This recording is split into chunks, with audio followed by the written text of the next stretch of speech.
லூக்கா எழுதின சுவிசேஷம் 4ஆம் அதிகாரம் 43ஆம் வசனத்தை நாம் வாசிக்க கேட்போம். அவரோ அவர்களை நோக்கி நான் மற்ற ஊர்களிலும் தேவனுடைய ராஜ்யத்தை குறித்து பிரசங்கிக்க வேண்டும் இதற்காகவே அனுப்பப்பட்டேன் என்றார். இயேசு கிறிஸ்து இந்த பூமிக்கு வந்ததின் நோக்கம், எதற்காக அவர் அனுப்பப்பட்டேன் என்கிறதை தெளிவாக சொல்லுகிறார். அவர் அநேக வியாதியஸ்தர்களை தொட்டு சுகமாக்கினார். அவரிடத்தில் அநேக தேவை உள்ள மக்கள் ஓடி வந்தார்கள். அப்படி அவர் ஊழியங்களை செய்துவிட்டு அடுத்த நாள் காலையில் எழும்பினவுடன் அவர் தேவ சமூகத்துக்கு போவதற்கு வனாந்தரமான ஒரு இடத்துக்கு போகிறார். வனாந்தரமான இடத்தில் போய் தனித்து ஜெபம் பண்ணி கொண்டிருக்கிறார். தனித்து ஜெபம் பண்ணி கொண்டிருக்கும் போது அநேக மக்கள் அவரை தேடி வந்து அவரை பிடித்து நிறுத்தி கொண்டார்கள். நீர் எங்களை விட்டு போய்விட வேண்டாம், எங்களுக்கு ஏகப்பட்ட தேவைகள் இருக்கிறது, எங்கள் தேவைகளை சந்திக்க வேண்டும், நீர் எங்கள் ஊரில் தான் நீர் இருக்கணும் என்று சொல்லி அவரை பிடித்து கொண்டார்கள். அப்பொழுது இயேசு சொன்னார், இல்லை, நான் மற்ற ஊர்களுக்கும் போய் இந்த தேவனுடைய ராஜ்யத்தை குறித்து பிரசங்கிக்க வேண்டும் என்று அவர் சொன்னார். நான் மற்ற ஊர்களுக்கு போய் தேவனுடைய ராஜ்யத்தை பிரசங்கிக்க வேண்டும், இதற்காகவே நான் அனுப்பப்பட்டேன், இதற்காகத்தான் நான் இந்த உலகத்துக்கு நான் வந்தேன் என்று அதற்கு முதலிடம் கொடுத்ததை நாம் பார்க்கிறோம். மனிதர்கள் என்ன சொன்னார்களோ, மனிதர்களுடைய தேவைகள் என்ன இருக்கிறதோ அது அல்ல அவருக்கு முதலிடம். தேவன் பிதா தன்னை எதற்கு அனுப்பினார்? மற்ற ஊர்களுக்கு நான் போக வேண்டும், மற்றவர்களுக்கு இந்த வார்த்தைகளை நான் அறிவிக்க வேண்டும், அதுவும் தேவனுடைய ராஜ்யத்தை குறித்து நான் சொல்ல வேண்டும் என்று அவர் முதலிடம் தேவனுடைய ராஜ்யத்துக்கு கொடுத்தார் என்பதை நாம் காண முடியும். தேவனுடைய ராஜ்யம் என்று சொல்லும்போது பரலோகத்தில் இருக்கிற அந்த தேவனுடைய ராஜ்யம் பூமியிலே ஸ்தாபிக்கப்படுவதற்காக ஆண்டவர் விரும்புகிறார். அப்படியானால் ஒரு ராஜ்யத்தை எடுத்தால் அதற்கு ஒரு ராஜா இருப்பார். நம்முடைய தேவனுடைய ராஜ்யத்துக்கு உரிய ராஜா நம்முடைய ஆண்டவராகிய இயேசு கிறிஸ்து. ஹல்லேலூயா. அவர் ராஜாவாக இருப்பார் என்றால் ஒரு ராஜ்யம் இருக்குமானால் அந்த ராஜ்யத்துக்குரிய எல்லைகள் இருக்கும். நம்முடைய இந்திய தேசத்தை நாம் எடுத்துக்கொண்டால் அதற்கு எல்லைகள் இருக்கிறது. வடப்பக்கத்திலே காஷ்மீர் முதல் கன்னியாகுமரி வரைக்கும் நாம் பார்க்கிறோம். இந்த பஞ்சாப் பக்கத்தில், பாகிஸ்தான் பக்கத்தில் இருக்க பஞ்சாப் எல்லை இருக்கிறது. அது மாத்திரமல்ல, நமக்கு அருணாச்சல பிரதேசம் என்று சொல்லும்போது அந்த எல்லை இருக்கிறது. அதற்கு பின்பு சைனா இருக்கிறது.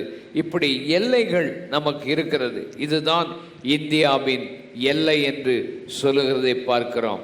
ஒவ்வொரு தேசத்துக்கும் ஒவ்வொரு எல்லை இருக்கிறது. அதை கடந்து சில ஆட்கள் வர பார்ப்பார்கள். ஆனால் எல்லையை குறித்து அதில் கவனமாக இருப்பார்கள். ஒவ்வொரு ராஜ்யமும், ஆண்டவருடைய ராஜ்யம் என்பது இந்த முழு உலகத்திலும் பரவ வேண்டும். எத்தனை பேர் அதை விசுவாசிக்கிறீர்கள்? இந்த முழு பூமியையும் அவருடைய ராஜ்யமாக அவர் வைத்திருக்கிறார். ஆகினால் அந்த ராஜ்யத்தில் இருக்கிற நாம் அந்த ராஜ்யத்தை குறித்த எண்ணம் எல்லா இடங்களும், உலகமெங்கிலும் புறப்பட்டு போய் அவருடைய ராஜ்யத்தை குறித்து நாம் பிரசங்கிக்க வேண்டும். அல்லேலூயா. அந்த ராஜ்யத்துக்கு உரிய குடிமக்கள் உண்டு. இப்போ இந்தியாவின் பிரஜைகள் என்று நாம் சொல்லக்கூடிய நாம் ஒவ்வொருவரும், நமக்கு அடையாள அட்டைகள் உண்டு, நமக்கு அடையாளங்களுண்டு. நாம் இந்தியாவின் பிரஜை, நாம் இந்திய குடிமக்கள். அல்லேலூயா. நீ இந்திய குடிமக்கள் இல்லை என்றால் நீ இந்த இந்தியாவிலே நீண்ட நாட்கள் குடியிருக்க முடியாது. ஒரு குறிப்பிட்ட நாள் வரைக்குத்தான் குடியிருக்க முடியும். ஆனால் நம்முடைய தேசத்தில் நாம் அதை சேர்ந்த குடிமக்கள் என்று சொன்னால் நாம் அதற்கு உரியவர்கள் என்ற அந்த எண்ணம். நீங்கள் தேவனுடைய ராஜ்யத்தின் பிரஜைகளாய் இருப்பீர்களே, ஆனால் தேவ ராஜ்யத்தில் நீங்கள் பிறந்திருக்க வேண்டும். மறுபடியும் ஒருவன் பிறக்காவிட்டால் தேவ ராஜ்யத்தில் அவன் பிரவேசிக்க முடியாது, காண முடியாது. மறுபடியும் பிறந்த ஒரு அனுபவத்துக்குள்ளே நாம் இருக்க வேண்டும். ஒரு ராஜ்யம் இருக்குமானால் அதுக்கு சட்ட திட்டங்கள் எல்லாம் உண்டு, ஒழுங்குகள் உண்டு. அந்த ஒழுங்கின்படி தான் நாம் வாழ முடியும். ஒரு தேசத்தில் நான் இஷ்டம் போல வாழுவேன் என்று சொன்னால் இஷ்டம் போல வாழ முடியாது. அதுக்குரிய சட்ட திட்டங்கள் உண்டு. ஆண்டவர் நமக்கு வேதாகமத்தில் எப்படி வாழ வேண்டும் என்ற காரியத்தை ஆண்டவர் நமக்கு சொல்லிக் கொடுத்திருக்கிறார். உலக ராஜ்யத்திலே படை உண்டு, படை தளபதிகள் உண்டு. அல்லேலூயா. அதே போல நாம் தேவனுடைய ஆர்மியிலே இருக்கிறோம். எத்தனை பேர் ஆண்டவருடைய ஆர்மியில் இருக்கிறவங்க கைவேத்தி ஆமேன்.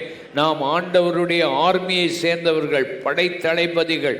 ஆண்டவருக்காக நாம் யுத்தம் பண்ண வேண்டியவர்கள், ஆண்டவருக்காக பெரிய காரியங்களை செய்ய வேண்டும். ஒரு தேசம் இருக்குமானால் அதுக்கு பொருளாதாரம் உண்டு.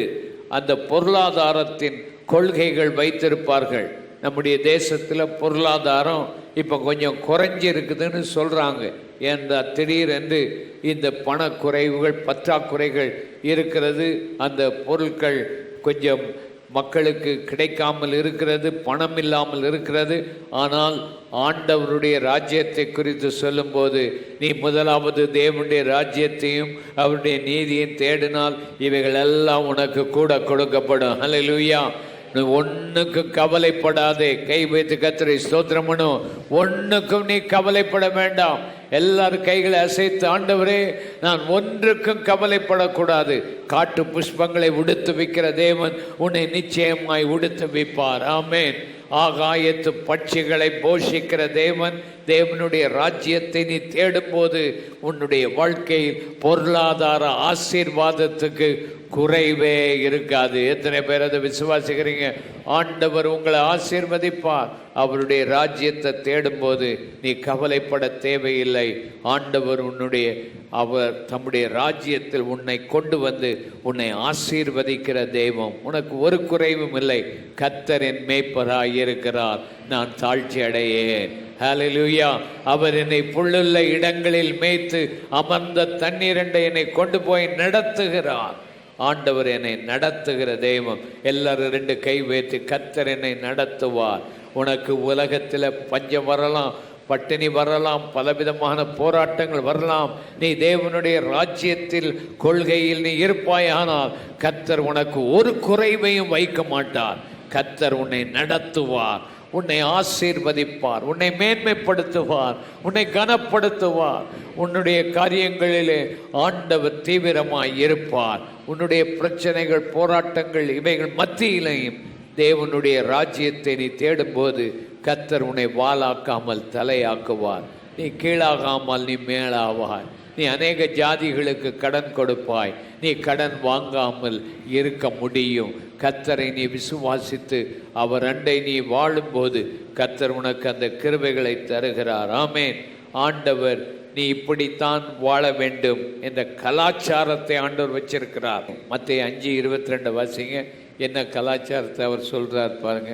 நான் உங்களுக்கு சொல்லுகிறேன், தன் சகோதரனை நியாயமில்லாமல் கோபித்துக் கொள்கிறவன் நியாய தீர்ப்புக்கு ஏதுவாய் இருப்பான். நியாய தீர்ப்புக்கு ஏதுவாய் இருப்பான். அதுக்கு முந்தின வசனத்தை வாசிங்க. 21 வசனம். கொலை செய்யாதிருப்பாயாக என்பதும், கொலை செய்யாதிருப்பாய் என்பதும், கொலை செய்கிறவன் நியாய தீர்ப்புக்கு ஏதுவாய் இருப்பான் என்பதும், கொலை செய்கிறவன் நியாய தீர்ப்புக்கு ஏதுவாய் இருப்பான் என்பதும் பூர்வத்தாருக்கு உரைக்கப்பட்டது என்று கேள்விப்பட்டிருக்கிறீர்கள். பூர்வத்தாருக்கு உரைக்கப்பட்டது என்று கேள்விப்பட்டிருக்கிறேன். நான் உங்களுக்கு சொல்லுகிறேன், இயேசுவினுடைய கலாச்சாரம் நான் உங்களுக்கு சொல்றேன். தன் சகோதரனை நியாயம் இல்லாமல் கோபித்துக் கொள்பவன், தன் சகோதரனை நியாயமில்லாமல் கோபித்துக் கொள்கிறவன் நியாய தீர்ப்புக்கு ஏதுவாய் இருப்பான். நியாய தீர்ப்புக்கு ஏதுவாய் இருப்பான்.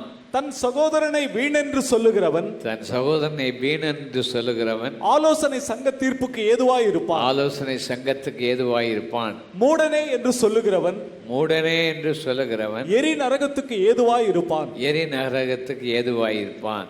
நம்ம ஆண்டவர் இயேசு கிறிஸ்து பழைய ஏற்பாட்டு காலத்தில் இருந்த அந்த கலாச்சாரத்தை மாற்றி புதிய ஏற்பாட்டுக்கு வரும்போது இப்படி சொல்றார். பழைய ஏற்பாட்டில் நீ கொலை செய்தாதான் கொலை செய்யாதிருப்பாயாகன்னு சொல்லப்பட்டுச்சு. புதிய ஏற்பாட்டில் அவர் சொல்றாரு, என் கலாச்சாரத்தின்படி நீ எரிச்சலாக இருக்கக்கூடாது, கோபமாக இருக்கக்கூடாது, மற்றவனை நீ மூடன் என்று நீ சொல்லக்கூடாது என்று சொல்லுகிறார். அப்படியானால் அவருடைய கலாச்சாரம் வித்தியாசமானது. அதன்படி நடக்க வேண்டும்.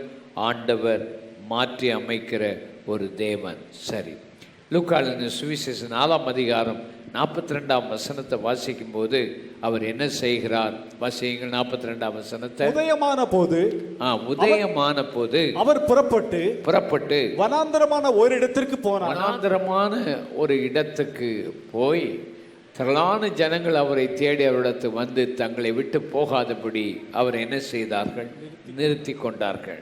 அப்படியானால் இயேசு ஒவ்வொரு நாளும் ஒரு தனி இடத்துக்கு போனார். தனி இடத்துக்கு போய் அங்கே தேவன் என்ன சொல்லுகிறார், தன் பிதா என்ன சொல்லுகிறார், மனிதர்கள் என்ன சொல்லுகிறார்கள், தேவன் என்ன சொல்லுகிறார். மனிதர்கள் சொல்லுகிறார்கள், நீர் இங்கே தான் இருக்கணும், எங்களை விட்டு நீர் போகக்கூடாது. திரளான ஜனங்கள் அவரிடத்துக்கு வந்துட்டாங்க. திரளான ஜனம், மெஜாரிட்டியான ஜனம் வந்து சொல்லுது. இந்த உலகம் எதை கேட்கணும்? மெஜாரிட்டி என்ன சொல்லுது அதைத்தான் கேட்கும். ஆனால் இயேசு மெஜாரிட்டி என்ன சொல்லுதுன்னு கேட்கல. அவர் சொல்றாரு, பிதா என்ன சொல்றாரு, தேவன் தனக்கு என்ன சொல்றார், அதைத்தான் அவர் தனி இடத்துக்கு போய் அவர் கவனித்து கொண்டே இருந்தார். உன்னுடைய வாழ்க்கை ஆசீர்வாதமாய் இருக்க வேண்டுமானால் தேவ ராஜ்யத்துக்கு முதலிடம் நீ கொடுத்தால் நீ தனியா போய் ஜெபம் பண்ணுவாய். அல்லேலூயா. எல்லாரும் அல்லேலூயா சொல்லுங்க. ஆமென். தனி ஜெப ஆவி உனக்கு கண்டிப்பாக தேவை. தேவனுடைய ராஜ்யத்தில் தனி ஜெபம் ரொம்ப தேவை. மத்தேயு சுவிசேஷம் 14ஆம் அதிகாரம் 23ஆம் வசனம். மத்தேயு 14:23 வாசியுங்கள். அவர் ஜனங்களை அனுப்பிவிட்ட பின் தனித்து ஜெபம் பண்ண ஒரு மலையின் மேல் ஏறி சாயங்காலமான போது அங்கே தனிமையாக இருந்தார். இயேசு தனித்து ஜெபம் பண்ண போனார். சாயங்காலமான போது அவர் தனிமையாக அவர் இருந்தார். லூக்கா எழுதின சுவிசேஷம் 6ஆம் அதிகாரம் 12ஆம் வசனத்தை நாம் வாசிக்கும் போது அவர் என்ன செய்தார்? அந்நாட்களில் அவர் ஜெபம் பண்ணும்படி ஒரு மலையின் மேலே ஏறி ரா முழுவதும் தேவனை நோக்கி ஜெபம் பண்ணி கொண்டிருந்தார். தேவனை நோக்கி ஜெபம் பண்ணி கொண்டு இருந்தார் என்பதை பார்க்கிறோம். இப்படி அநேக இடங்களில் இயேசு செய்த இந்த ஜெபம், தனிமையில் போய் எல்லாரையும் அனுப்பிவிட்டு அவர் பிதாவினிடத்தில் போய் தனிமையாக அவர் இருந்து ஜெபம் பண்ணி கொண்டு இருக்கிற அனுபவத்தை நாம் பார்க்கிறோம். இன்றைக்கு இந்த அனுபவம் அநேகருக்கு குறைஞ்சி போச்சு. அநேகருக்கு தனியாக போய் ஜெபம் பண்ண முடியலை. அநேகர் தனிமையாக போய் ஜெபம் பண்ணுகிற வாழ்க்கையை விட்டார்கள். தனி ஜெபம் இல்லை. தனி ஜெபத்துக்கு போனாலும் ஜெபம் பண்ண முடியலை. பலவிதமான எண்ணங்கள் வந்துடுது, வேலைகள் வந்துடுது, ஃபோன் வந்துடும், பலவித காரியங்கள் வருகிறதுனால உன் தனி ஜெப வாழ்க்கை பாதிக்கப்பட்டிருக்கு. அந்த தனி ஜெப வாழ்க்கை மிக அவசியம். நம்ம வாழ்க்கையில் ஒன்றை கவனிக்கணும். ஆண்டவர் இந்த ஆதியாம புஸ்தகத்தில் 1 அதிகாரத்தில் அநேக காரியத்தை சிருஷ்டிக்கிறார். ஒவ்வொரு காரியத்தை சிருஷ்டிக்கும் போதும் அந்த சிருஷ்டிகளை ஒவ்வொரு இடத்துல வைக்கிறத நீங்கள் பார்க்கலாம். உதாரணமாக மீனை படைக்கிறதுக்கு முன்னால் ஆண்டவர் நீர்நிலைகளை படைத்தார், சமுத்திரத்தை படைத்தார். தண்ணீரெல்லாம் ஒரு பக்கம் ஒதுங்கி போன்னு சொல்லி வெட்டாந்தரை உண்டாயிட்டுன்னு பார்க்குறோம். நீர்நிலையெல்லாம் உண்டாக்கின பின்பு ஆண்டவர் எதை படைத்தார்? மீன்களையும் நீரில் வாழும் ஜந்துக்களையும் படைத்தார். அல்லேலூயா. அப்போ இந்த மீன்கள், நீரில் வாழும் ஜந்துக்கள் எதில் தான் வாழ முடியும்? தண்ணீரில் தான் வாழ முடியும். அந்த தண்ணீரில் தான் அது வாழ முடியும். மீனை எடுத்து வெளியில் போட்டுட்டா கொஞ்ச நேரத்தில் துடிச்சு அந்த மீன் என்ன செய்திடும்? செத்துறதை பார்க்குறோம்.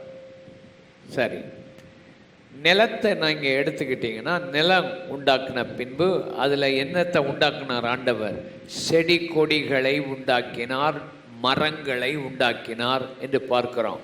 அப்போ இந்த செடி கொடிகள் எல்லாம் உண்டாக்கப்பட்டது எதில் உண்டாக்கப்பட்டுச்சு? நிலத்தில் உண்டாக்கப்பட்டுச்சு. இப்போ சமீபத்தில் என்ன புயல் வந்துச்சு? வரதா புயல் நாங்கள் வந்துட்டது வராதுன்னு நினச்சி அது வந்து எதை அழிச்சிச்சு? மரங்களை அழிச்சிச்சு. மரமெல்லாம் வேரோடு என்ன செய்துட்டு பிடுங்கப்பட்டுட்டு அந்த மரம் பிழைக்க முடிஞ்சிச்சா?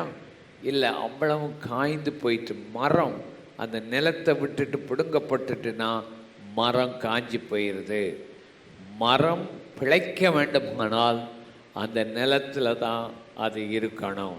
சரி, வானமண்டலத்தில் என்னத்தை கொண்டு வச்சார் ஆண்டவர்?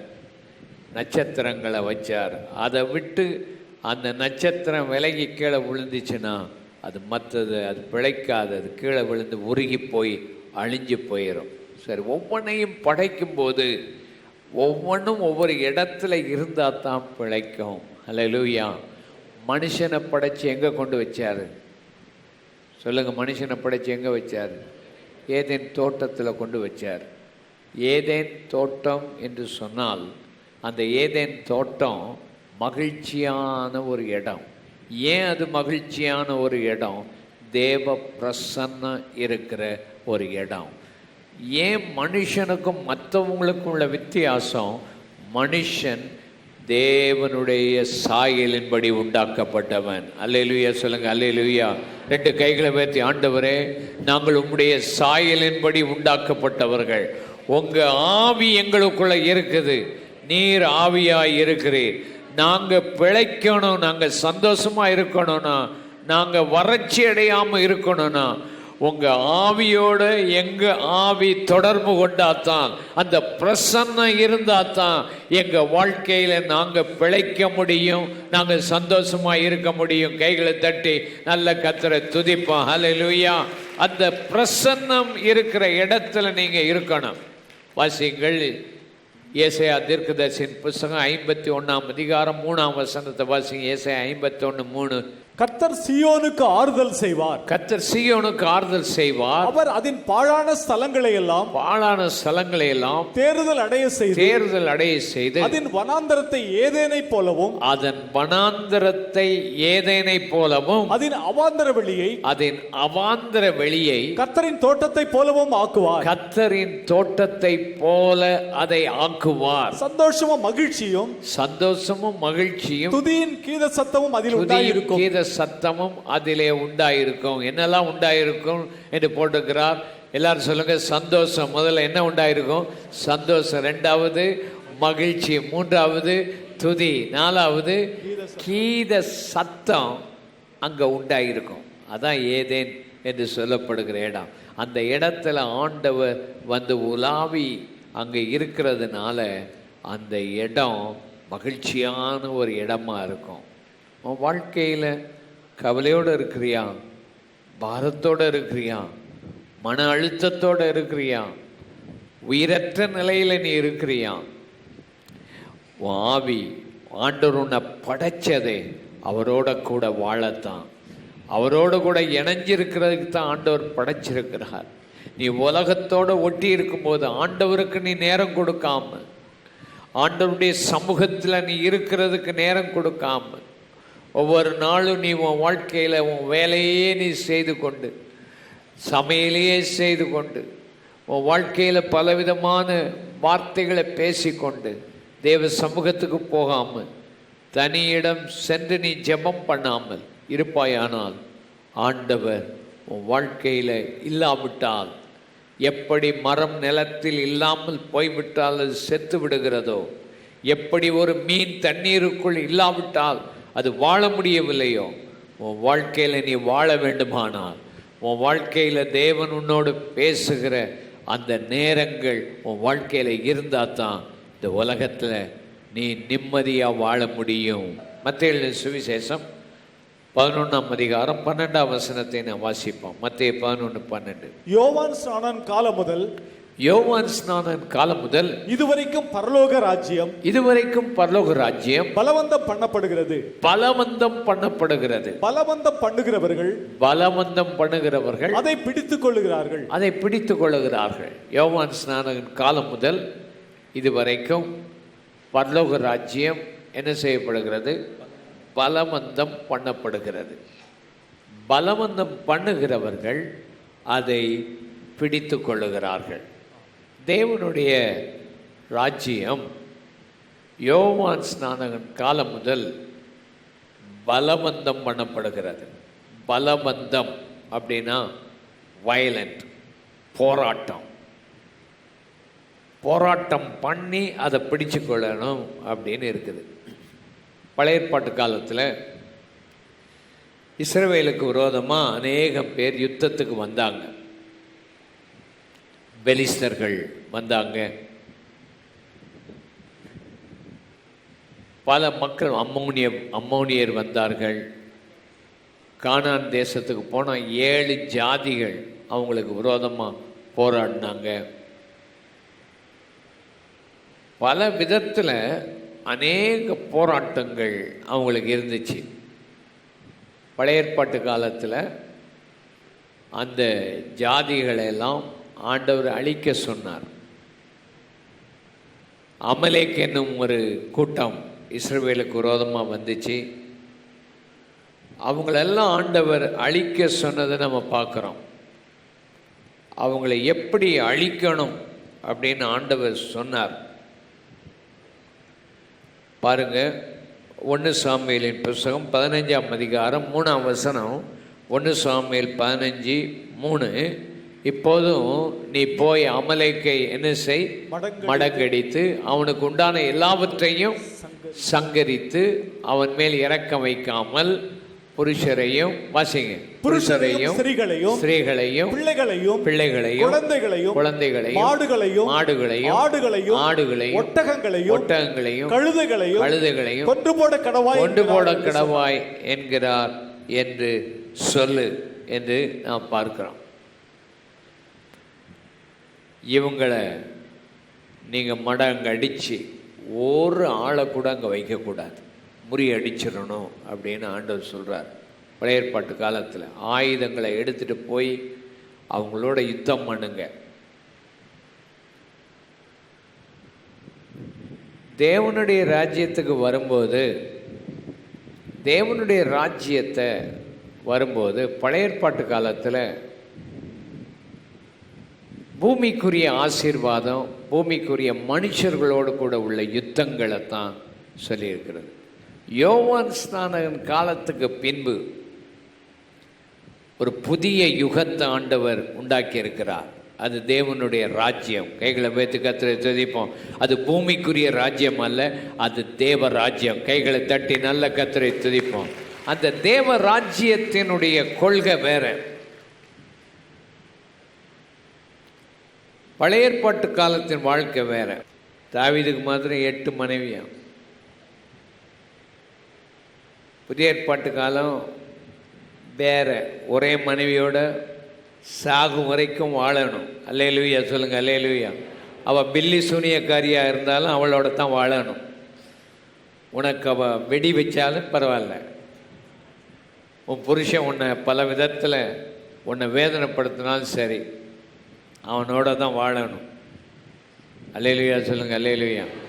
உன் இருதயம் கடினப்பட்டதுனால பழைய ஏற்பாட்டு காலத்தில் மோசே சொன்னார், நீ வேணால் தள்ளுதல் சீட்டை கொடுத்து அவள் விபச்சாரம் பண்ணியிருந்தா அவளை தள்ளிடலாம் அப்படின்னு சொல்லியிருக்குது. ஆனால் உன் இருதய கடினத்து நிமித்தம் தான். புதிய ஏற்பாட்டில் அவளையும் மன்னித்து அவளை வச்சு வாழணும். அல்லேலூயா. எல்லாம் 2 கை வைத்து நல்லா கர்த்தரை துதிப்போம். ஆண்டவரே, இந்த காரியத்தில் நீர் இரக்கம் பாராட்டணும், இரக்கம் செய்யும். எப்பேற்பட்ட ஒரு பயங்கரமான காரியம் இருந்தாலும் புதிய ஏற்பாட்டு காலம் தேவனுடைய ராஜ்யம் வித்தியாசமானது, அதனுடைய கொள்கை வித்தியாசமானது. அந்த கொள்கையை இந்த கடைசி காலம் மாற்ற நினைக்கிறது. நீர் இறங்கும். அல்லேலூயா சொல்லுங்க, அல்லேலூயா. பரலோக ராஜ்யம் என்று சொல்லும்போது இது பலவந்தம் பண்ணப்படணும். பூமிக்குரிய ராஜ்யம் அல்ல, பணம் அல்ல அதில் முக்கியம், பொருள் அல்ல அதில் முக்கியம். புதிய ஏற்பாட்டு காலத்தில் ஆவிக்குரிய வாழ்க்கை தான் ரொம்ப முக்கியம். ஆவிக்குரிய ஆசீர்வாதம் உனக்கு ரொம்ப தேவை. ஆவிக்குரிய வாழ்க்கையில் நீ வாழணும். ஆவிக்குரிய வாழ்க்கை வாழணும். புதிய ஏற்பாட்டு காலத்துக்கு வரும்போது நம்ம சத்துருக்களை என்ன செய்யணும்? நேசிக்கணும். நமக்கு மாம்சத்தோட இரத்தத்தோட நமக்கு என்ன கிடையாது, அது மாத்திரம் போராட்டம் அல்ல. நமக்கு துரைத்தனங்கள், அதிகாரங்கள், அந்தகார லோகாதிபதிகள், வானமண்டலத்தில் பொல்லாத ஆவிகள் நமக்கு விரோதமாக போராடுது. இந்த போராட்டத்தை நம்ம ஜெயிக்கணும்னா பலவந்தம் பண்ணுனா தான் ஜெயிக்கணும். உனக்கு வர்ற கோபம் இருக்குது பற்றியா, இந்த கோபம் எனக்கு இனிமே வராமல் நான் அதை விட மாட்டேன் அப்படின்னு உனக்குள்ள ஒரு மாதிரி வார்த்தையெல்லாம் வருது பற்றியா. ஆண்டவரே, இந்த மாதிரி தப்பான வார்த்தை எனக்கு வருது, நான் விட மாட்டேன். அதை மாதிரி பலவந்தம் பண்ணணும். என் வாழ்க்கையில் ஒவ்வொருத்தருக்கும் ஒவ்வொரு போராட்டம் இருக்கும், ஒவ்வொரு காரியம் இருக்கும். சில ஆளை பார்த்தா நல்லா தான் இருக்கும், மூக்கில் கோபம் இருக்கும். அவனுக்கு மூக்கில் கோபம் வந்தால் மூக்கில் வேர்வை வேற்றுனாலே கோபம் வரும். இப்போ எனக்கு வேக்குது, இந்த காற்று இல்லை. சரி, உன் வாழ்க்கையில் உனக்கு உன்னை பார்த்தா நல்லா தான் தெரியும், ஏதோ ஒரு விஷயத்தில் உன் வாழ்க்கையில் ஆவிக்குரிய விஷயத்தில் நீ முன்னேற முடியாமல் உன் வாழ்க்கையில் ஏதோ ஒன்று இருக்கும். அது உன்னை விட்டு நீங்கிறதுக்கு போராடித்தான் ஆகணும். அல்லேலூயா. எத்தனை பேர் அதை விசுவாசிங்க? ஆண்டவரே, என் வாழ்க்கையில் ஆவிக்குரிய வாழ்க்கை நான் வாழணும், ஆவிக்குரிய ஜீவியத்தில் நான் முன்னேறணும், ஆவிக்குரிய வாழ்க்கை எனக்கு இருக்கணும். என்னுடைய வாழ்க்கையில் எத்தனையோ யுத்தங்களை நான் பண்ண வேண்டியிருக்குது, எத்தனையோ காரியங்கள் எனக்கு விடுதலை வேண்டியது இருக்குது. அதுக்கு நீ நிச்சயமாக போராடித்தான் மேற்கொள்ளணும். அல்லேலூயா. சத்துரு உன்னை முழு பகையாக பகைப்பான். உன் வாழ்க்கையில் நீ சந்தோஷமாக வாழக்கூடாது என்று சொல்லி உன்னை எதிர்ப்பான். ஆனால் ஆண்டவருடைய ராஜ்யத்தில் நம்ம பலவந்தம் பண்ணினா தான் தேவ ராஜ்யத்தை பிடித்து கொள்ள முடியும். ரெண்டு கைகளை வைத்து, ஆண்டவரே, என் ஆவிக்குரிய வாழ்க்கையை நீ மாற்றி தாரும். உனக்குள்ள ஏதோ ஒரு வாழ்க்கையில் உனக்கு பிரச்சனை இருக்குது, அந்த பிரச்சனையை மாற்றி ஆண்டவருக்காக வாழ உன்னை ஒப்பு கொடுத்து நீ பலவந்தம் பண்ணி மேற்கொள்ளுகிற ஒரு ஆளாக நீ இருக்க வேண்டும். அல்லேலூயா. யோவான் ஸ்நானகன் காலம் வரைக்கும் இந்த தேவனுடைய, அதுக்கு பின்பு தேவனுடைய ராஜ்யம் என்று சொல்லப்படுகிறது பலவந்தம் பண்ணப்படுகிற ஒன்றாய் இருக்கிறது நீங்கள் பார்க்கிறீர்கள். நமக்கு போராட்டம் உண்டு, ஜெபத்தில் போராடுங்க. உங்கள் வாழ்க்கையில் இருக்கிற எத்தனையோ ஆவிக்குரிய எதிரிகள் உங்களுக்குள்ளே இருக்கிறாங்க. உங்கள் வாழ்க்கையில் எந்த காரியத்தில் உங்களுக்கு மேற்கொள்ளணும், ஆண்டவர் சமூகத்தில் காத்திருந்து ஆண்டவருடைய உதவியை பெற்றுக்கொள்ளுங்க. அதுக்கு தான் பரிசுத்த ஆவியானவர் நமக்கு தேவை. நம்மளோட கூட கிருபை நமக்கு தேவை. இயேசு கிறிஸ்துவின் மேலே கிருபை வந்து தங்கி இருந்தது. ஹல்லேலூயா. அந்த கிருபையை வைத்து அவர் ஜெயித்தார். தன் மாம்சத்தில் அவருக்கு போராட்டம் இருந்தபோது அவர் கண்ணீரோட ஜெபம் பண்ணினார். அந்த மாம்சத்திலிருந்து விடுதலை பெற அவர் அழுது ஜெபம் பண்ணினார். உன் வாழ்க்கையில் ஏதாவது தவறு வந்தால் ஆண்டவர் சமூகத்தில் அழுறியா, ஆண்டவரே, இந்த தவறு என் வாழ்க்கையில் வந்துடுது, இது என் வாழ்க்கையில் இருக்குது, நான் அதுக்காக துயரப்படுகிறேன் என்று நீ சொல்லுகிறாயா? உன் வாழ்க்கையில் மாற்றம் வருகிறதா இல்லையா என்று நீங்கள் பாருங்கள். ஆண்டவர் உங்களை ஆசீர்வதிப்பார். ஆண்டவர் உங்கள் வாழ்க்கையை மாற்றி அமைக்கிறத காண முடியும். மத்தேயு சுவிசேஷம் 13ஆம் அதிகாரம் 43ஆம் வசனத்தை வாசிப்போம். மத்தேயு 13:43. அப்பொழுது நீதிமான்கள் தங்கள் பிதாவின் ராஜ்யத்தில் சூரியனை போல பிரகாசிப்பார்கள். கேட்கிறதற்கு காதுள்ளவன் கேட்க கடவன். தேவனுடைய ராஜ்யத்தை குறித்து பிரசங்கிப்பதற்கே அனுப்பப்பட்டேன். உன் வாழ்க்கையில் தேவனுடைய ராஜ்யம் அதை முக்கியமாக கருதணும், முதலிடமாக கருதணும். மற்ற மக்கள் என்னதான் செய்தாலும் தேவராஜ்யம், அவர் தனியிடம் போய் ஜெபம் பண்ணின போது தேவராஜ்யத்தை குறித்து நீ பிரசங்கம் பண்ணு என்று ஆண்டவர் சொல்லுகிறார். தேவராஜ்யத்துக்குள்ள நீ போகணும், தேவராஜ்யம் உனக்குள்ள வரணும் அப்படின்னா முதல் காரியம் உன் வாழ்க்கைக்குள்ளே இருக்கிற தடை உண்டாக்குகிற தடைகளை நீ பலவந்தம் பண்ணி போராடி அதை மேற்கொள்ளணும். என்கிறதை நீங்கள் கற்றுக்கொள்ள வேண்டும். மூணாவது, தேவ ராஜ்யத்தில் நீ சூரியனை போல பிரகாசிக்கிறதுக்கு ஆண்டவர் உன்னை வச்சிருக்கிறார்னா தேவ ராஜ்யம் ரொம்ப முக்கியமானது. தேவ ராஜ்யத்தை குறித்து 13ஆம் அதிகாரம் 38ஆம் வசனத்தை வாசிங்கள். 38ஆம் வசனம். நிலம் உலகம். நிலம் உலகம். நல்ல விதை ராஜ்யத்தின் புத்திரர். நல்ல விதை ராஜ்யத்தின் புத்திரர். களைகள் பொல்லாங்கனுடைய புத்திரர். களைகள் பொல்லாங்கனுடைய புத்திரர். விதை ராஜ்யத்தின் புத்திரர். விதையை பற்றி இங்கே நாம் பார்க்கிறோம். நல்ல விதை என்று பார்க்கிறோம், களை என்கிறத பார்க்கிறோம். சபையை நீங்கள் எடுத்துக்கிட்டீங்கன்னா சபையில் நல்ல விதைகளும் இருக்கும், களைகளும் இருக்கும். நீங்கள் எத்தனை பேர் நல்ல விதையோ எத்தனை பேர் களையோ தெரியல. அது உங்களுக்கு தெரியும். நீ நல்ல விதையா கள்ள விதையா தெரியும். நல்ல விதை தேவனுடைய சபையை எடுத்துக்கிட்டால் தேவனுடைய ராஜ்யத்தை குறித்து சொல்லும்போது தேவனுடைய ராஜ்யம் மீனை பற்றி சொல்லி 48ஆம் வசனத்தை வாசிங்க. 48ஆம் வசனம். அது நிறைந்த போது அதை கரையில் இழுத்து உட்கார்ந்து நல்லவைகளை கூடைகளில் சேர்த்து. சரி, 47 வாசிங்க. அன்றியும் பரலோக ராஜ்யம் கடலிலே போடப்பட்டு சகலவிதமான மீன்களையும் சேர்த்து வாரிக்கொள்ளும் வலைக்கு ஒப்பாய் இருக்கிறது. அது நிறைந்த போது அதை கரையில் இழுத்து உட்கார்ந்து நல்லவைகளை கூடைகளிலே சேர்த்து ஆகாதவைகளை எரிந்து போடுவார்கள். அப்போ மீன் வலையை போடும்போது நிறைய மீன் வரும், எல்லா வகையான மீனும் வரும். ஆனால் கரையில் அதை இழுத்து போட்டு நல்ல மீன் எதுவோ அது தான் மீன்காரன் எடுத்துகிட்டு வருவான். ஆகாத மீன்களெல்லாம் என்ன செய்திருவான், அதை தூக்கி திரும்ப போட்டுருவான். உலகத்தில் நல்ல மீன்களாக நம்ம இருக்கணும். அல்லேலூயா சொல்லுங்கள். அல்லேலூயா. ஆகாத மீன்கள், சும்மா நாக்காளி உடைச்சிட்டு போகிற மீன்களாக இருக்கக்கூடாது. வந்தால் சபைக்கு பிரயோஜனமான மீன்களாக இருக்கணும், சபையில் வைராக்கியமாக இருக்கணும், சபை தரிசனத்தோடு இருக்கணும். சும்மா வந்துட்டு போகிற மீன்கள்னா ஒரு பிரயோஜனம் இல்லை. கடைசியில் இந்த மாதிரி மீன்களெல்லாம், இந்த மாதிரி சரியில்லாத ஆட்கள்லாம் கடைசியில் தான் தெரியும். ஆண்டவர் சொல்கிறாரு, இந்த களையையும் வளர விடுங்க, நல்ல கோதுமையும் என்ன செய்யுங்க, வளர விடுங்க, அதை இப்போ பிடுங்கிறாத அப்படின்னு சொல்கிறாரு. கடைசியில் உங்களுக்கு என்ன நடக்கும்? சரியில்லைன்னா தேவனுடைய ராஜ்யத்துக்கு நீ வர முடியாது. கடைசியில் நீ வரும்போது என்ன நடக்கும் என்று சொல்லப்பட்டிருக்கிறத வாசிக்கலாம். 40-41 வாசிங்க. மத்தேயு 13:40-41. ஆதலால் களைகளை சேர்த்து அக்கினியால்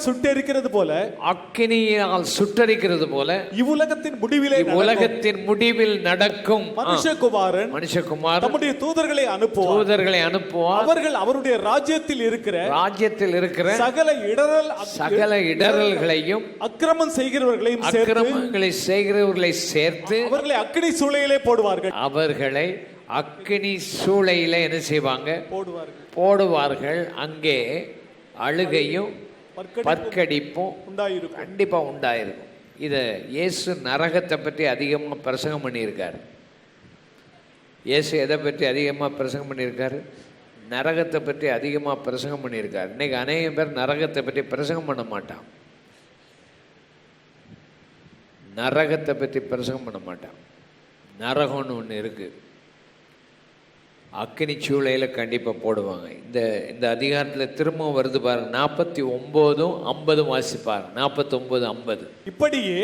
இப்படியே உலகத்தின் முடிவிலே நடக்கும். தேவதூதர்கள் புறப்பட்டு நீதிமான்களின் நடுவிலிருந்து பொல்லாதவர்களை பிரித்து அவர்களை அக்கினி சூளையிலே போடுவார்கள். அங்கே அழுகையும் பற்கடிப்பும் உண்டாயிருக்கும் என்றார். நாம் ஆண்டவருக்கு தேவனுடைய ராஜ்யத்தில் சூரியனை போல பிரகாசிக்கிற மக்களாக இருக்க நம்ம ஒப்பு கொடுக்கணும். சும்மா ஏராளமான மீன்களை வச்சு அர்த்தமில்லை. ஒரு கடுகு விதை வளர்ந்துச்சு தேவனுடைய ராஜ்யத்தில், அது கடுகு விதைக்கு ஒப்பாக இருக்குது. கடுகு விதை விதைக்கப்பட்ட போது அது பெரிய மரமாக வளர்ந்துட்டு. கடுகு விதையை விதைச்ச சிறிய மரம்தான் அது இருக்கணும், ஆனால் அது எந்த மரமாக வளர்ந்துட்டு ரொம்ப பெரிய மரமாக அது வளர்ந்துட்டு. அதில் என்ன உட்கார்ந்துச்சான், என்ன உட்கார்ந்துச்சு போட்டிருக்கு, ஆகாயத்து பறவைகள் உட்கார்ந்துட்டு. ஆகாயத்து பறவைகள் உட்கார்ந்துட்டு. அதே அதிகாரத்தில் ஆகாயத்து பறவைகளை எதுக்கு ஒப்பனையாக சொல்லியிருக்குது? சாத்தானுக்கு ஒப்பனையாக சொல்லியிருக்கு, பிசாசுக்கு. ஆகாயத்து பறவை விதை விதைக்கப்பட்டது போது ஆகாயத்து பறவை அதை பொறுக்கி போட்டுட்டுன்னு பார்க்குறோம். வெளிப்படுத்தின விசேஷம் 18ஆம் அதிகாரம் 2ஆம் வசனத்தை வாசிங்க. வெளிப்படுத்தின விசேஷம் 18ஆம் அதிகாரம் 2ஆம் வசனத்தை வாசிங்க. அவன் பலத்த சத்தமிட்டு மகா பாபிலோன் விழுந்தது விழுந்தது விழுந்தது விழுந்தது, பேய்களுடைய குடியிருப்பும் சகலவிதமான அசுத்த ஆவிகளுடைய காவல் வீடும் அசுத்தமும் அருவருப்பும் உள்ள சகலவித பறவைகளுடைய கூடுமாயிற்று. அசுத்தமும் சகலவித பறவைகளுடைய கூடுமாயிற்று. தேவனுடைய ராஜ்யத்தில் எல்லாரும் வரலாம், ஆனால் உன் வாழ்க்கையில் நீ நல்ல ஒரு சாட்சி உள்ள வாழ்க்கை வாழ்ந்துக்கிட்டு இருக்கிறியா? அசுத்த ஆவிகள் குடியிருக்கிற கூடுகளா சபைகள் இருக்குதா? பாபிலோனா இருக்குதா சபை? சபையில் பரிசுத்தம் காணப்படணும். தேவ ராஜ்யத்தினுடைய கொள்கை சபைக்குள்ளே இருக்கணும். இல்லாவிட்டால் ஆண்டவர் உன்னை அப்புறப்படுத்தி போடுகிறதை நீ காண முடியும். உன்னுடைய வாழ்க்கையில் தேவ சபையில் ரொம்ப முக்கியமானது, நீ ஒரு பொக்கிஷமாக இருக்கணும். அல்லேலூயா! பொக்கிஷம். தேவ சபையில் தேவனுடைய ராஜ்யத்தில் நீ ஒரு பொக்கிஷமாக இருக்கணும். பொக்கிஷமாக நீ இருந்தால் தேவ ராஜ்யத்தை பொக்கிஷமாக சொல்லியிருக்குது. அந்த பொக்கிஷத்தை கண்டுபிடிச்சிட்டுன்னா உனக்கு இருக்கிற மற்ற எல்லாத்தையும் விற்று அந்த பொக்கிஷம் உனக்கு வரணும். தேவ ராஜ்யத்தை நல்ல ஒரு விலையேற பெற்ற முத்து அது சொல்லி இருக்கிறது. அந்த முத்தை கண்டுபிடிச்சிட்டுனா மற்ற எல்லாத்தையும் விற்று நீ உண்மையாக அந்த விலையேற பெற்ற தேவனுடைய ராஜ்யத்தை சுதந்திரிக்கணும். உன் வாழ்க்கையில் முதல்ல தேவ ராஜ்யம்தான் முக்கியமானது. ஹல்லேலூயா! அதை சுதந்திரிக்கிறதுக்கு மற்ற எல்லாத்தையும் விடணும். அப்படின்னா அர்த்தம் என்ன? நீ உண்மையான சீஷனாக மாறணும். ஹல்லேலூயா! உண்மையான சீஷன் யார்? மற்ற உலகம் வாழ்க்கையில் உனக்கு எல்லாம் இருக்கலாம், ஆனால் உலகத்தின் மேலே உனக்கு பிடிப்பு இருக்காது, உலகத்தின் மேலே உனக்கு ஆசை வராது. ஆண்டவர் மேலே மாத்திரம், அந்த ராஜ்யத்தின் மேலே உனக்கு ஆசை வரும். ஆண்டவர் வாழ்க்கையை மாற்றி அமைப்பார். கண்களை மூடி நாம் ஜெபம் பண்ணுவோம். ஆண்டவரே, என் வாழ்க்கையில் உங்கள் ராஜ்யத்தை நான் பிடித்து கொள்ளணும். உங்கள் ராஜ்யத்தின் மேலே எனக்கு உண்மையான ஒரு பற்று வேணும். அவருடைய ஆவியை கொடுத்து படைச்சிருக்கிறார். உன் வாழ்க்கை வனாந்தரமாக இருக்குது, வறட்சியாக இருக்குது, சந்தோஷமும் இல்லை, மகிழ்ச்சியும் இல்லை, துதியும் இல்லை, ஆனந்த சத்தமும் இல்லை, கீத சத்தம் இல்லை, உன் வீட்டில் பாட்டு சத்தம் இல்லை, உன் வீட்டுக்குள்ளே வறட்சி இருக்குது. காரணம் தனி ஜெபம் இல்லை. அதிகாலையில் எழும்பி ஆண்டவரோடு கூட போய் இருக்கிற நேரத்தை கர்த்தர் நம்ம எல்லாருக்கும் தரும்படி 2 கை வைத்து ஜெபம் பண்ணுங்க. கொஞ்ச நேரம் ஜெபம் பண்ணுங்க. ஆண்டவர் உனக்கு அந்த கிருபையை தருவாரா? ஷாம்பா லபா ரபா கபா. நல்ல ஜெபம் பண்ணுங்க, நல்ல ஜெபம் பண்ணுங்க. ஷீரபா கபா கபா கபா. 2வது ரொம்ப முக்கியமானது, பலவந்தம் பண்ணுறியா? உன் வாழ்க்கையில் எத்தனையோ குணங்கள் சரியில்லை. போராட்டம் வரும்போது இருதயத்தில் இருக்கிற குணங்கள் சரியில்லை, அது வெளியே வரணும். அந்த ஆவி உனக்கு வேணும். ஆண்டவர் பேசிக்கிட்டே இருக்கிறார், உனக்கு இது தேவையில்லை, இதை விடு, போராடு. கர்த்தாவே, எனக்கு இந்த குணம் சரியில்லாத குணம் எனக்குள்ள இருந்துக்கிட்டே இருக்குது, இது என்னை விட்டு மாறணும். உன் வாழ்க்கையில் அந்த தவறுகளை விட்டு வெளியே வர கண்ணீரோட பலத்த சத்தத்தோடு தேவன்கிட்ட ஜெபம் பண்ணி பலவந்தம் பண்ணு. தேவ ராஜ்யம் உனக்கு உண்டு. தேவ ராஜ்யத்தில் நீ எப்படி இருக்கிற? நல்ல விதையா இருக்கிறியா? பலன் கொடுக்கிற விதையா இருக்கிறியா? நல்ல மீனா இருக்கிறியா? உன் வாழ்க்கையில் இல்லாட்ட சும்மா வந்துட்டு போறியா? ஏதோ சபையில் ஒரு கூட்டத்துக்காக நீ வந்துட்டு போகக்கூடாது. ஆண்டவர் சீஷத்துவத்தை விரும்புகிறார். நீ ஆண்டவருக்கு ஊழியம் செய்யணும். நீ குடும்பமாக ஊழியம் செய்யணும். நீ ஞானஸ்தானம் எடுக்காமல் இருக்கிற, தள்ளிக்கிட்டே போகிற, உன் வாழ்க்கையில் பரிசுத்தாவின் அபிஷேகத்தை பெறாமல் இருந்தாலும் விட்டு அப்படியே விட்டுற. ஆண்டவருடைய ராஜ்யத்துக்குள்ள நீ பிரகாசமாக இருக்க ஆண்டவர் உன்னை அழைக்கிறார். ஆண்டவர் உன்னை பலப்படுத்துகிறார். ஆண்டவர் உன்னை மாற்ற விரும்புகிறார். கர்த்தருடைய கரம் கூட இருக்கட்டும். ஆண்டவர் ஒரு ஜெயத்தை கொடுக்கிறதற்காக நாங்கள் உம்மை ஸ்தோத்திரிக்கிறோம். வெற்றியை தாரு. எங்கள் ஒவ்வொருவரையும் ஆசீர்வதித்து அனுப்பும். இயேசுவின் இனிய நாமத்தில் ஜெபிக்கிறோம் பிதாவே, ஆமேன். சொல்லுங்கள், ஆமேன். ஆத்துமாவே கர்த்தரை ஸ்தோத்திரி, என் முழு உள்ளமே பரிசுத்த நாமத்தை ஸ்தோத்திரி. என் ஆத்துமாவே கர்த்தரை ஸ்தோத்திரி, அவர் செய்த சகல உபகாரம் மறவாதே. கர்த்தராகிய இயேசு கிறிஸ்துவின் கிருபை, பிதாவாகிய தேவனுடைய அன்பு, பரிசுத்த ஆவியானுடைய அந்யோன்ய ஐக்கியம், சமாதான சுகம் இப்பொழுது எப்பொழுதும் நம் அனைவரோடு கூட என்றைக்கு இருப்பதாக. எல்லாரும் ஆமேன் சொல்லுவோம். ஆமேன். கர்த்தர் உங்களை ஆசீர்வதிப்பார். புது வாழ்வு ஏஜி சபையின் ஆராதனை நேரங்கள். தமிழ் ஆராதனை ஞாயிற்றுக்கிழமை முதல் ஆராதனை காலை 5 மணிக்கும், 2ஆம் ஆராதனை காலை 7 மணிக்கும், 3ஆம் ஆராதனை காலை 8:45க்கும், 4ஆம் ஆராதனை காலை 10:30 மணிக்கும், 5ஆம் ஆராதனை மதியம் 12 மணிக்கும், மாலை ஆராதனை 6 மணிக்கும் நடைபெறும். ஆங்கில ஆராதனை முதல் ஆராதனை காலை 6:30க்கும், 2ஆம் ஆராதனை காலை 8:15க்கும், 3ஆம் ஆராதனை காலை 10 மணிக்கும், 4ஆம் ஆராதனை காலை 11:45 மணிக்கும், மாலை ஆராதனை 4:30 மணிக்கும் நடைபெறும். சிறுவருக்கான ஆராதனை அனைத்து ஆராதனை நேரங்களிலும் நடைபெறும். இந்தி ஆராதனை ஞாயிற்றுக்கிழமை காலை 11:30 மணிக்கும், தெலுங்கு ஆராதனை ஞாயிற்றுக்கிழமை காலை 9 மணிக்கும் நடைபெறும். பெண்கள் ஆராதனை வெள்ளிக்கிழமை காலை 10:30 மணிக்கு நடைபெறும். வாலிபர்கள் சிறப்பு ஆராதனை சனிக்கிழமை மாலை 6:30 மணிக்கு நடைபெறும். எங்கள் முகவரி எண் 6, அண்ணா சாலை, சின்னமலை, சென்னை 6,15,000. 24 மணி நேர தொலைபேசி எண் 914422353535. நமது அனைத்து ஆராதனைகளையும் நேரடி ஒலிபரப்பாக www.nlag.in என்ற இணையதளத்திலும் காணலாம். மேலும் SMS செய்ய 9888454400 என்ற எண்ணுக்கும், ஜெபம் மற்றும் ஆலோசனைக்கு hope center@nlag.in என்ற மெயில் ஐடிக்கு தொடர்பு கொள்ளுங்கள்.